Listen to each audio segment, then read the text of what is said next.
Hello, and welcome to this episode of the Skift Meetings podcast. My name is Andrea Doyle, and I am the senior editor at Skift Meetings. In this episode, titled Environmental Change May Be Uncomfortable, but It Is Necessary, we speak with Virginie De Visscher, Senior Director, Business Development, Economic Sectors for Destination Canada. We focus on sustainability and how, as it becomes increasingly vital in the world of meetings and events, planners and destination marketing organizations must adopt a strategic approach to improving their practices. We chat about how sustainability belongs to all, how change is uncomfortable, but we all must be agents of change, how it is important to connect the dots, how we must turn obstacles into opportunities, we must push people out of their comfort zones, and how we have never been as far as we are right now as far as sustainability is concerned. We also chatted about the fact that sustainability is not a competitive advantage, but it is something we must all collaborate on. I hope you enjoyed this episode as much as I did.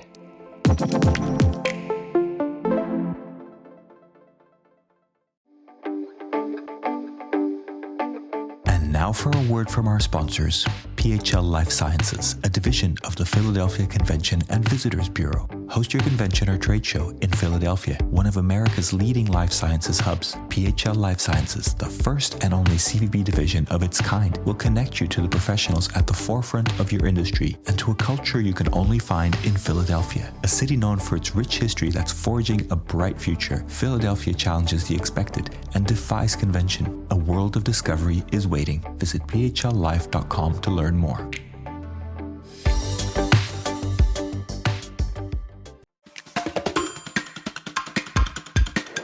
Well, hi, I'm Virginie De Visscher. I'm the Senior Director of Business Development at Destination Canada Business Events Team. Well, thank you so much for joining us today. So I wanted to get started by asking you, how did you get involved in the industry? That's a great one. You know what? I kind of fell into it. It wasn't really decided. I have a bioengineering background, and I specialized in international trade. And I did not know I was going to end up in tourism.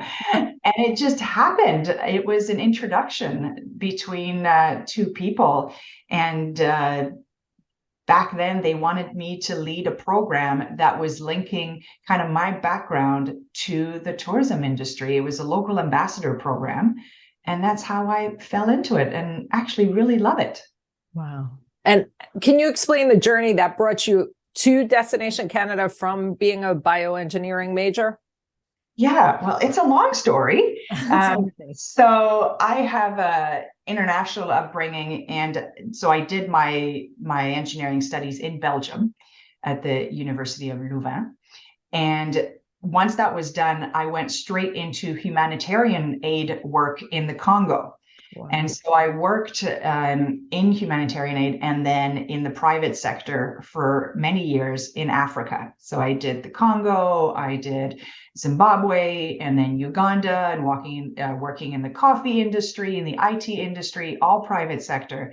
And then had a few kids at the time, and we decided to immigrate to Canada. So immigrated to Canada, found Manitoba, and there started working for the World Trade Center. So I continued in that international trade vein and getting a network. And 5 years after doing that, I thought maybe it's time for a little change. And that's where a common friend introduced me to an individual at Tourism Winnipeg and said they're looking for someone to handle their ambassador program. And I said, I don't know anything about tourism. And they said, that's okay. That's what we want. We want someone from outside the industry. I said, okay. So I had to learn terms like what was a peak night and RevPAR and all these acronyms. I had no idea. And so I started with that. And after a year and a half at Tourism Winnipeg, which was also Economic Development Winnipeg, this position came up at Destination Canada where they wanted someone to operationalize and roll out their economic sector strategy. And there I was. I started that over 5 and something years ago. Wow, what a story. So Canada is home for you today? Canada is now home. I've been a citizen now for about 6 years. Wow. But where were you brought up? So I was brought up, well, I'm born in Belgium, but my father was a diplomat. And so we moved around every 3-4 years all over Africa and Asia. So it's hard to say where I was brought up. Okay. But Canada is home and you're doing such great stuff there. So, we've talked in the past, and sustainability is such a huge focus of yours and of Destination Canada's. So last time we talked, you told me about the national program you've launched, and I was hoping you could talk a little bit about that. I know it's aimed at improving sustainability practices of business events, isn't it? Absolutely. So this combines all of my passions, if you wish, but it really stemmed from over a year and a half ago, when the world started reconnecting in person again. I was hearing a lot of clients saying, we want to be more sustainable, but how do we do that? And how do we find out who is sustainable and who can help us in our journey? So I went back and looked at, well, what do we have across Canada? How are we doing as a country? And did a little bit of an analysis. And what came out is that we were all over the map. We had cities that were doing amazing things, and then some that were still in the beginning of their journey towards being more sustainable. So no wonder it's hard for clients to know where to go to be more sustainable. So this program stemmed out of that recognition, and it was based over 3 phases. And the first one was, how do we educate all of our partners across the country to be able to speak more comfortably about sustainability? And one of the challenges I have found is that when people don't know how to articulate or feel like they're inadequate in talking about sustainability, or knowing the difference between net zero or carbon neutral, or how do I even start, then they won't talk about it. And so the number one was, how do we get people to start talking about it, talking between their clients and between their stakeholders in their cities?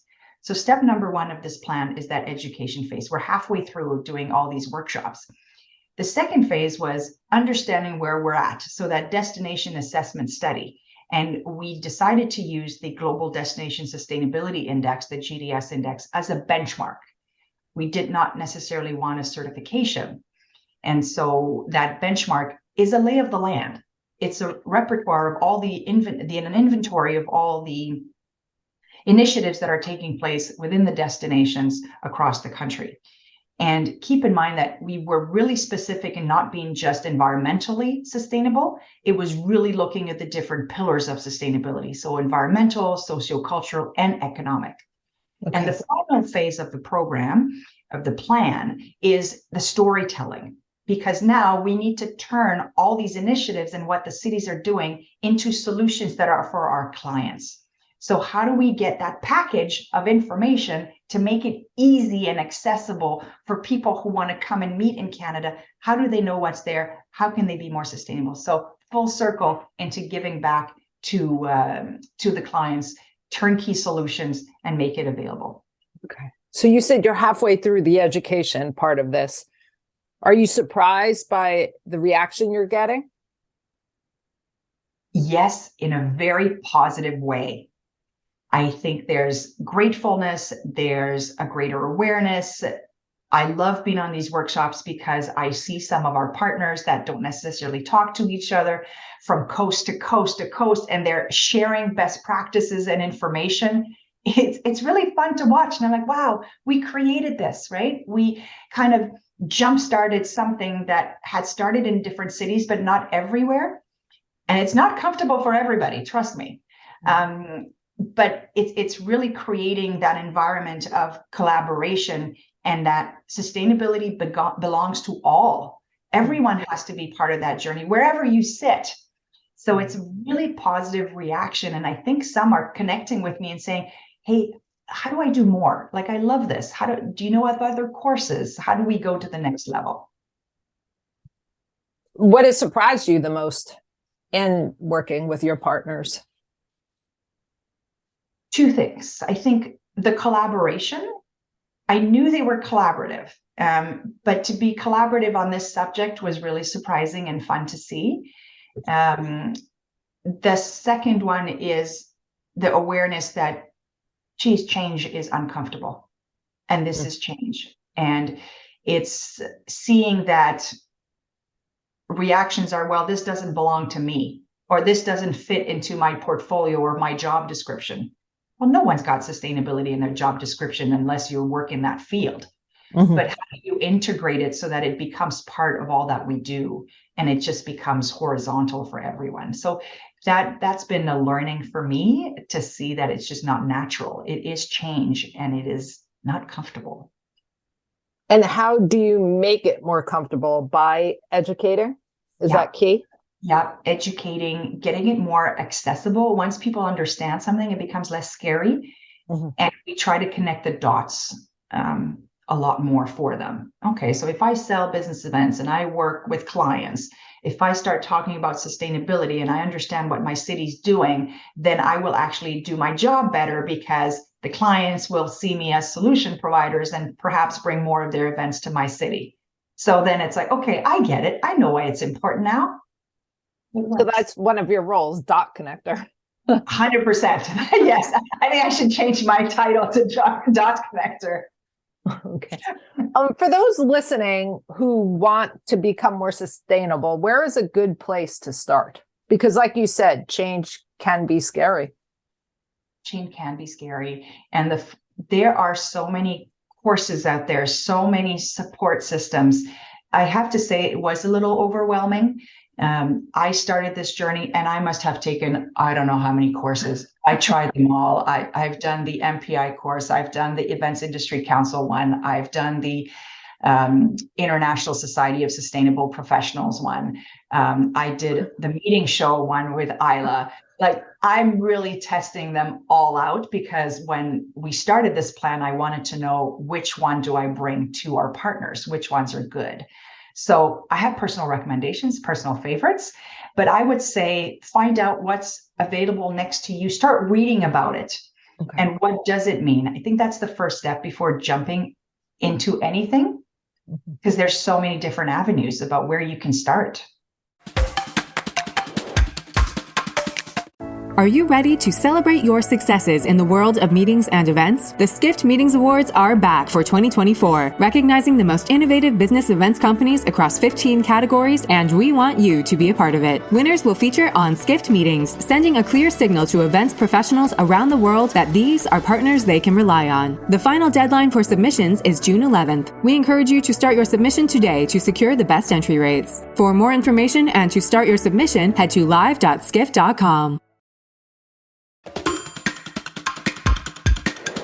So we talked about what you find surprising in your role, and as far as sustainability is concerned, what is the one thing people would be surprised to learn about you?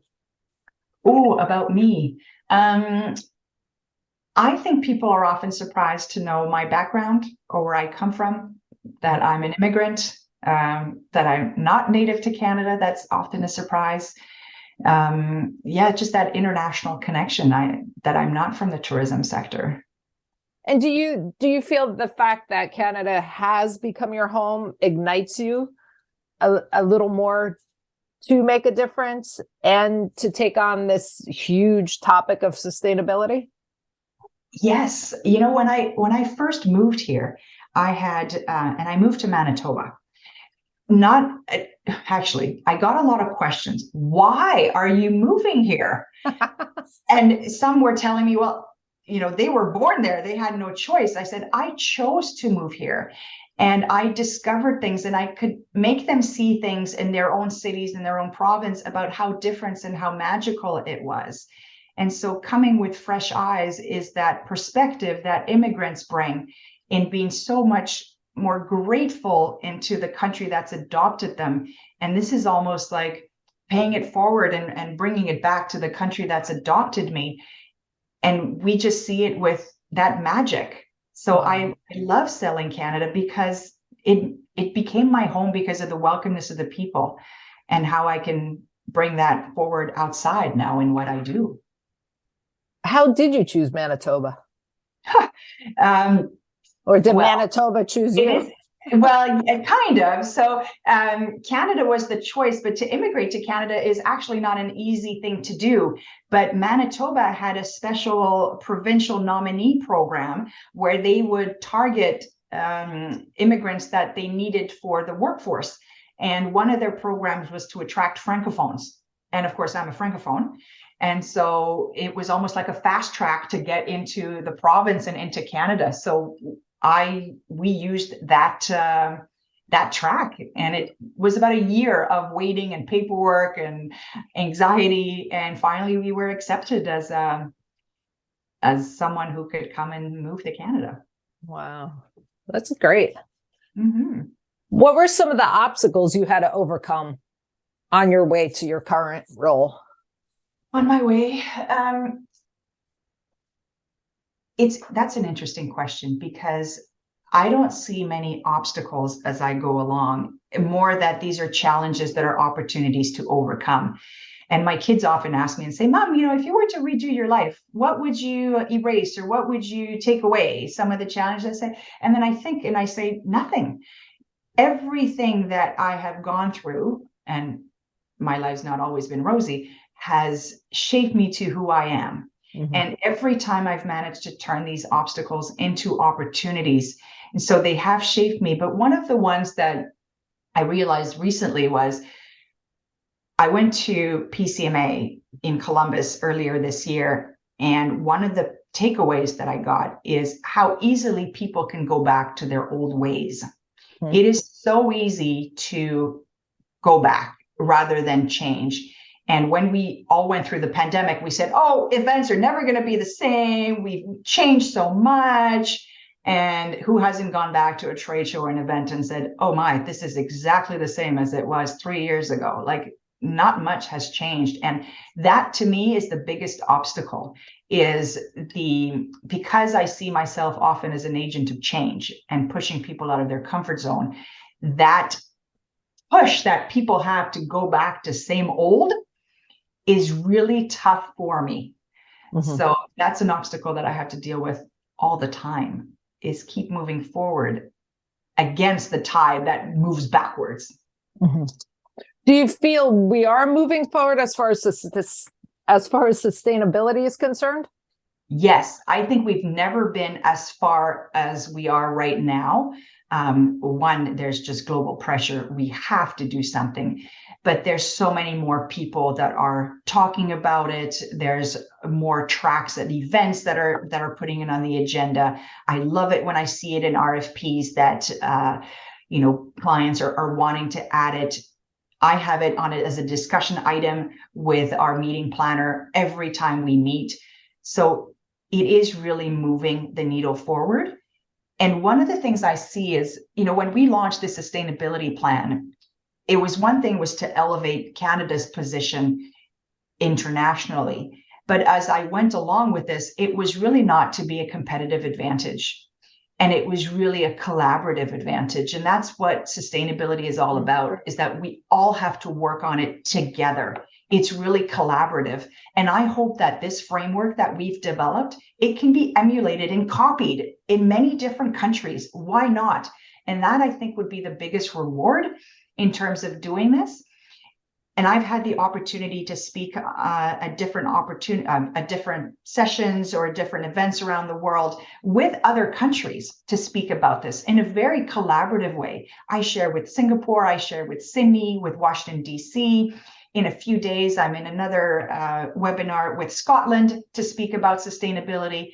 So it's really that collaborative advantage that we connect, that we share, by pushing that industry towards being more sustainable. Which makes sense, because why be competitive when we only have one world? Exactly. There's still people who think this is a competitive advantage, but I don't agree. What does the events industry get right as far as sustainability is concerned, and what can be improved? I think we're at the baby steps, the environmental sustainability concept, trying to eliminate foam signage, bottles, trying to be a little greener like that. The baby steps are starting to be implemented. There is so much more we can do, though. On the sociocultural, I think that's still at its infancy on how to support that segment. And then the economic side of things, buying local, supporting the hosting ecosystem is starting to be more, I guess, integrated when people try to bring articles to give to their a swag, for example, is how do we find things that are more local or more sustainable, more long-term. So it is starting, and I think the awareness is there. We now need to translate the awareness into more actions. And right now it's, let's do it. We'll do sustainability if it's cheap and easy. Mm-hmm. That's what it is right now. So as soon as it becomes a little bit hard, it falls down the list on the priorities. And as soon as it costs money, then it's getting the finance side and the CFO to understand why it's important. So it's getting everybody around the supply chain, and I mean the internal supply chain, to be able to working on it. Mm-hmm. And that's the direction needs to come from the top and the bottom. There needs to be a championing of sustainability within each organization. That's still hard. Okay. Have you been to a recent meeting or event that got it right? I would say I've been to events that have parts of it right. Okay. Most recently, I saw the sustainability stations that they had in Columbus, Ohio for PCMA. And that was amazing to see. I got to see to go behind the scenes and see what the convention center was doing and how they sorted and what they put in place. That was really fabulous. And I also did one during IMEX. I went behind the scenes to see what they were doing, because funnily enough, I was complaining that I wasn't seeing the garbage go anywhere. And I'm like, oh my God, you guys don't even recycle. So I got to go see behind the house, and they were manually sorting. Wow. So one by one, everything was sorted. They had more than 90% diversion waste rate, which was amazing. So I was thoroughly impressed, but not sure everybody knew that. And that was IMEX in Las Vegas? Yes, that was IMEX in Las Vegas. Wow. It's very impressive. Huh. Mm-hmm. Little did we know. Little did we know. But I guess tours like that are really important for awareness. Yes. And I asked for that one at IMEX, but PCMA had it organized. It was part of the program that you could go see behind the scenes. And, we were maybe 15 people out of the 3,000 or so that went to see it. But I thought everybody would want to see this. Right. It's a smelly place. Not everybody likes it, but I thrive in it. I think it's absolutely fabulous. And when event planners are bringing programs to Canada, there are these types of experiences in place, aren't there? Yes. And I think you still have to ask for them. Mm-hmm.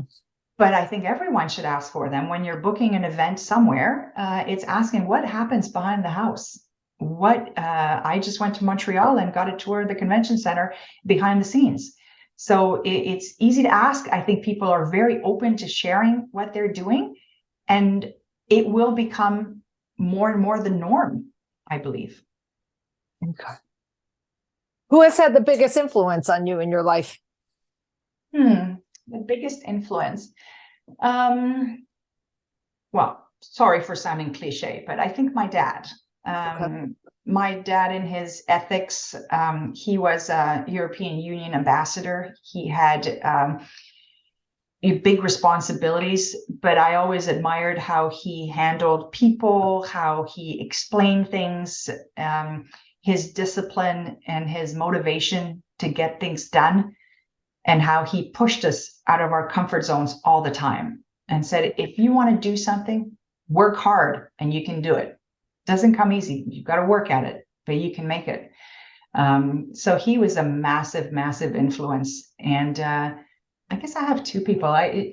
My husband is the wing beneath my wings. I think if he wasn't there, because we have lots of kids at home, If he didn't give me carte blanche to say, you go, girl, you can be on the road and follow your passion, I don't think I could do it the way that I pushed myself. And these two people have had an amazing influence, I think, on where I am today.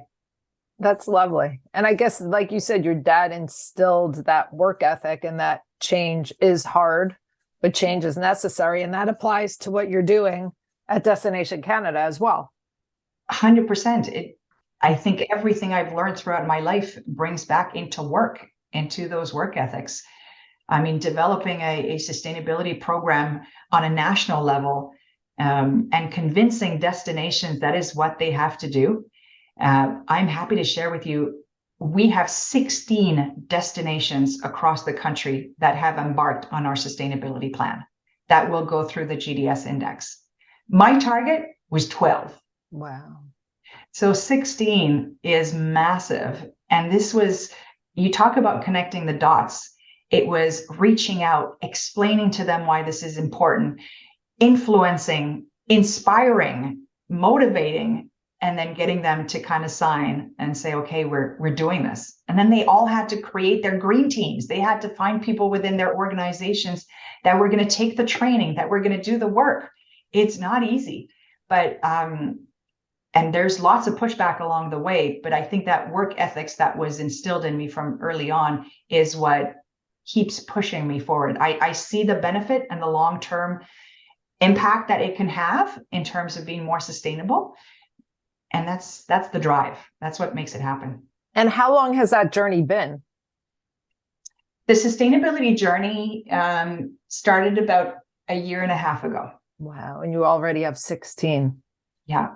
That's amazing. Yeah. When did you become so passionate about the environment? I think it's always been there somewhere. I mean, being a biosystems engineer, it's part of the studies. It's part of what we do. Working in Africa for so long, especially in the coffee industry, really shows the impact of climate change and what we need to do. But I think that once I got in Canada and the industry that we're in and how we need to preserve the natural beauty, and then being hit with a pandemic and pushing pause on everything, that was, I think, we say in French, élément déclencheur, kind of the button that was like, oh, I got to do something. And it's a personal passion as well. Sometimes my colleagues call me the sustainability police. They look at me, and if they happen to have, a cup that's not their own, or they have a plastic bottle, they're kind of hiding, like, oh my God, Virginie's going to see me. I've started being like that, and I'm like, that's okay. I'll own that. And my kids get mortified where we're at the shop and, like, do you want a bag? And they're about to say yes. And I'm like, no. And I push out my reusable bag from my purse and push it out. And they're like, oh my God, Mom, that's so embarrassing. And I'm like, no, that's what we need to do. That's lovely, because you don't just talk the talk. Obviously, you walk the talk as well. I think that's how I live. Yes. What do you feel the future holds for the industry as far as sustainability is concerned? The future can only hopefully be bright. There is so much work to do, and that opens up so much opportunity, right? We're such at the infancy of this whole journey that everything we can do right now can have massive impact. Mm-hmm. It's just getting it started.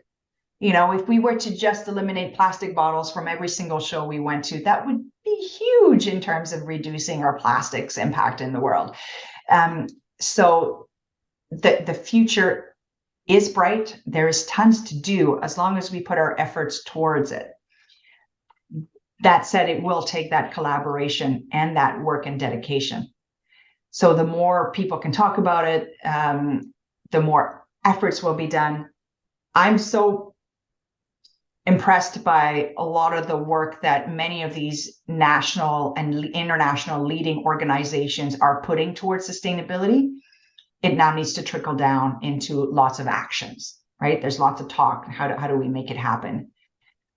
So we do have a massive opportunity, and sustainability doesn't have to be expensive or hard. It needs creativity. It needs a willingness to make small changes or incremental changes. And it means working with all the right partners, sourcing local products, vendors, eliminating food waste, and weaving, I guess, sustainability into contracts, right? It's walking the talk, not just as individuals, but as an industry. Mm-hmm. That's what I was so impressed by your national program that you created, because sometimes it seems like it's a lofty ambition, but you showed how it can be done in small steps. Yes, if you don't break it down into small steps, we're going to lose people, right? You can't just say, oh, we're going to be sustainable as a country. It's like, great. What does that mean?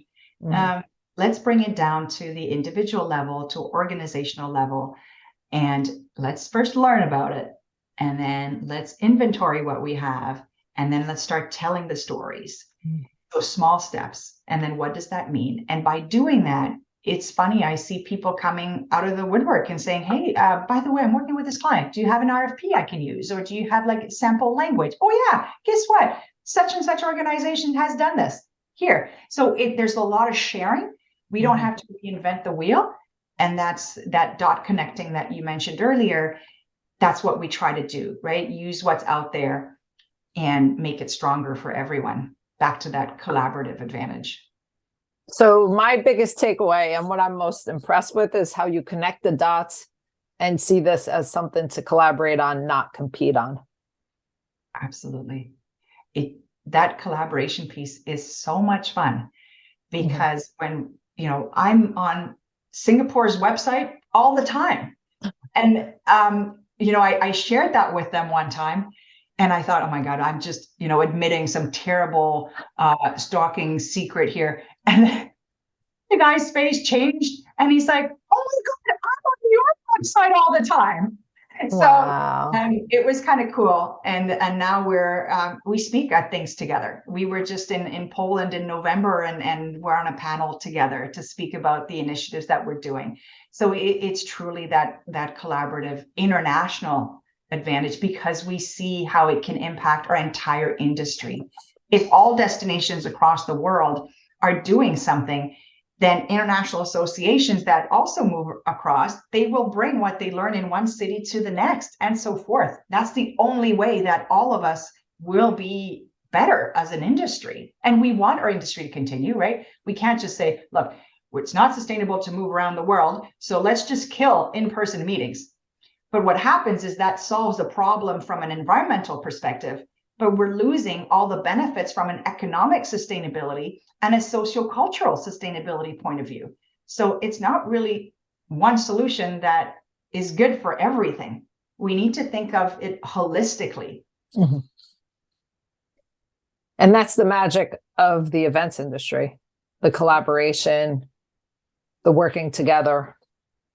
Yes. We say, in-person meetings is when the spark happens. That's when innovation happens, when you're meeting at an event by the water cooler, or getting a meal, or just sitting at a session and listening to a keynote speaker. And all of a sudden it's like you turn to the person on your right, go, wow, did you hear that? And oh yeah.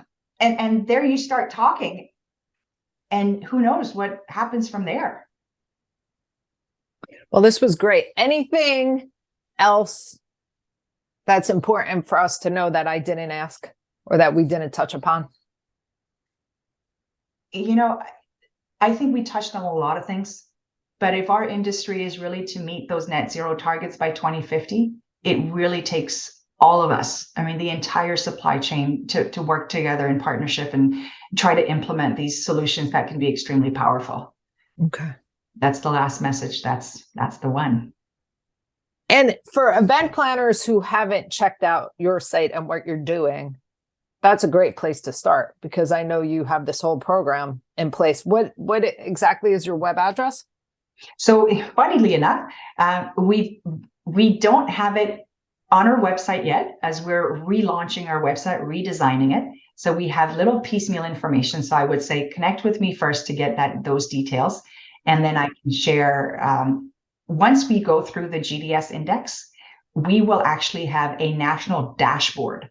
So a dashboard that has all the different destinations across Canada and where they're at in regards to sustainability and what initiatives they're doing. So that will be so exciting to share. But that will come later this year when everybody's gone through the index. And what's the best way for people to connect with you? LinkedIn or email. Okay. And I'll be sure I include that. And we wrap up our podcasts by asking, who should we have on a future episode? And what would you like us to ask that person? So I have two people I'd like to give a shout out to for next session. So one of them is Angela Nagy. She's the CEO of Green Step and leader in environmental advancement and sustainability. So she's really helped me along my journey in terms of environmental sustainability. And I would ask her how she started her journey because she has a fabulous story to tell. Great. And the other one is Matricia Bauer. Matricia Bauer is an Indigenous leader, and I don't want to get this wrong. She's a member of Sturgeon Lake Cree Nation. Okay. And she has a dark past that she's managed to turn around in benefit for good and for her community. And she's launched an organization, a company called Warrior Women. And she talks about cultural sustainability and how we can support our Indigenous communities with getting their cultures to thrive culturally and economically. So it's a wonderful, wonderful example of cultural sustainability. And her story is also one not to miss. Okay. All right. I'll be sure to reach out to them both. Mm-hmm. Well, this has been wonderful. Thank you so much. Well, my pleasure. Thanks for the time.